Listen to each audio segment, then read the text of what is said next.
YouTube, what is good? Welcome back for another episode, and today we will be talking about the 5 things that I wish I knew before I started in the DTG industry.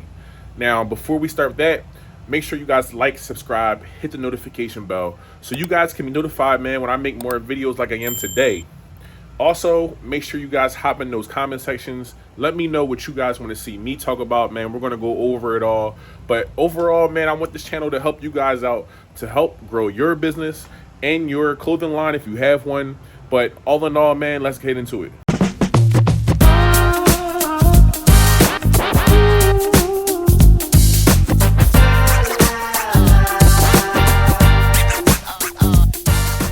First thing I want to talk about is the number one thing that I think is the biggest thing with this industry is the overhead and the maintenance. And you can also add in startup costs. Overall, we're going to talk about the money portion of this. It is very, very expensive to get into the DTG industry. If you haven't already, check out my first video that I did that talks about the ink consumption, how to save money, man. It's a good video. Check it out. Number one thing is going to be the maintenance and overhead cost. Now, ink, consumables, they get expensive, but you also have different parts and various things that move on these printers that cost a lot of money. Now, the one thing I will say to do is get familiar with your equipment. Learn it, learn how to repair it. It's not hard. It's not really as hard as you think it is, but it can be costly if you don't know how to repair your own stuff, man. So, for instance, I'm running Epson printers, and Epson wants about $2,000 to come out for anything that breaks. Mind you, these parts are really not that expensive, but if you learn how to repair them yourself, you'll save tons of money. I just had a part go bad, the pump cap assembly, which I had to replace myself. The part itself was about $200, but if I would have called Epson, wanted about $2,000 to come out just to fix a $200 part. Not hard at all to repair or replace, but it is crucial for these printers, and it does commonly go out. So this is one thing, man, that I really stress upon you guys is to learn your equipment, learn everything that you have. That way you can save some money, man. I really want to save you guys money, but a lot of this stuff is not hard to replace. I know it's scary, but these things are bound to break. You're dealing with equipment that is going to break at some point. It's just not a matter of if, it's when. So that's the biggest thing in this industry is one thing I'd say I wish I knew is the cost of everything. I didn't know that every time you come out, if you're not under warranty, that Epson's going to charge you $2,000 to fix anything that you have going on. So that's a big thing that people don't know before they hop into the industry is the cost. Keep spare parts. This goes into what I just talked about the parts breaking, man. They will break at some point in time. The one thing I didn't know, or I should have known, is to keep spare parts. Always keep them, man, because you could be in the middle of a print job and stuff will break, and it could be the weekend and everything's closed. And that really caused the damper on my business at some portion, because it seemed like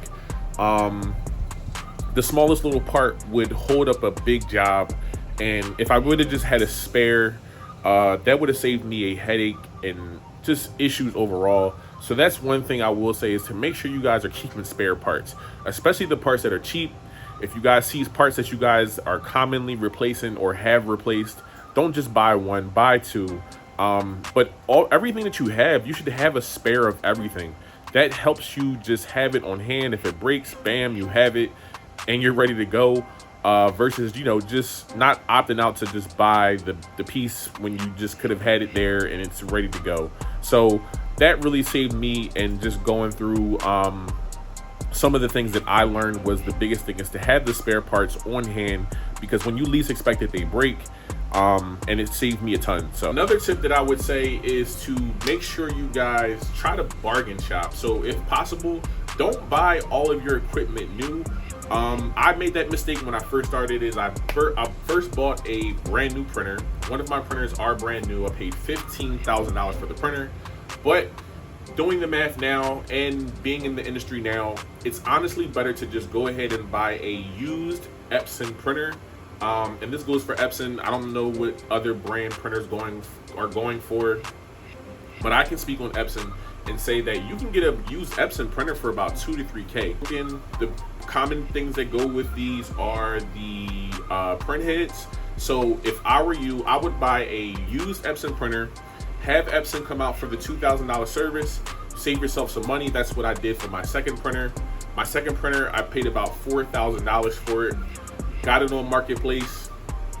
The lady said that she didn't know what was going on with it. And basically, she told me what was going on. I knew it needed a print head, so I offered her $4,000. She said, come get it. I called Epson for the service. They charged me $2,000 to change the print head. Then I basically got a printer for $6,000 by the time I was done. So that saved me a drastic amount of money. I think the only thing that I really bought that was new was my Epson printer. My pre-treat machine, I got that pre-owned. I paid about $1,000. They go for $6,000 plus brand new. My heat presses, I got those used as well. I paid $1,000 each and I have two. So overall, these things can save you money in the beginning. You don't need new everything, but make sure when you buy stuff, you're getting quality equipment. That is one thing I will stress upon. Don't cheap out there. Getting the quality equipment is going to save you headaches.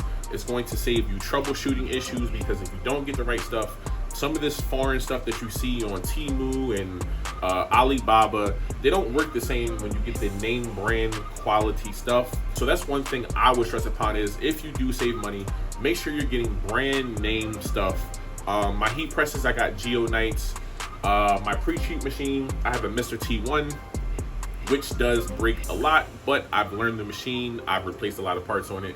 There's not really service out there for those Mr. T1 pre-treat machines. So I had to learn myself, and I replaced a lot of parts in it. But overall, I would say it's a great pre-treat machine. My next point would be to stick to what you guys are good at, or stick to your niche. Thing that I would say that I learned is taking on certain projects, man, that you aren't comfortable with just isn't worth the headache. Me personally, I'm good at streetwear stuff. I'm into streetwear, I'm into fashion. So I know what those guys are looking for when they come to me for certain things and they're asking for certain things. I know what they're envisioning and what they want and how they want it. So I'm just naturally good at that. So I try to stick to those type of things when I print, and that's who I cater and market my printing services to. I'm not really a big DTF guy. I do it, but that's not what I'm good at. So I don't really have many customers who look for that. My local customers want the DTF stuff, depending upon their business and what their price point is for their project. But for the most part, I stick to DTG. Mainly sticking to the streetwear stuff, man. That's just what I'm good at. So that's one thing that I learned, is not all money is good money. Sometimes you run into issues with some of these projects and it's just not worth it. So for me, I like to stick to what I'm good at and what I know. Another thing I recommend you guys do is to network. I made good friends with people. That was a big thing for me, because a lot of times when I'm having issues or it's things that I don't know, I could go over to my friends now and ask them certain questions and see if they went through what I'm going through. And it's helped me in so many ways, man. That was a big thing for me, was networking. Also, you have the forums. Like I said, a lot of this equipment, it does the same things. A lot of things break. So just having that support and being able to lean on people, especially when you first start in this industry, is a very, very big key, man. This will help you a tremendous ton. That way you're not going in blind and trying to find out what the issue is and troubleshooting on your own. So networking is very key, man. You make a lot of connections. It can help you grow your business. And networking really helped elevate mine. And I made some good friends in the process. So I would say networking is something you definitely should know before you get into this industry. Network your ass off, man. You should definitely network. But all in all, that concludes my video for today. I just wanted to go over a few things that helped me in my journey when I started printing. Basically some things that I saw and wanted to point out and just go over for you guys, man, that when I was starting out, those are the things that I've really touched up on and kind of honed my skills on. And it just helped me drastically. The biggest thing is being the parts, learning your equipment. I can't stress upon that enough. Make sure you guys learn it You go over it. Don't be afraid, man. It's not hard. There's tons of videos out there to learn how to do this stuff. But all in all, man, this stuff is equipment. It breaks more than you can imagine. So just get familiar with it, learn it. And like I said, if the parts are cheap, you can afford to get the spare parts. Don't be afraid to get it because it will help you in the long run. So that's mainly my video for today. Like I said, if you guys have any other videos that you want to see me talk about, you guys have any questions, feel free to hit me up in the comment section below. Let me know what you guys want to see. And that's it.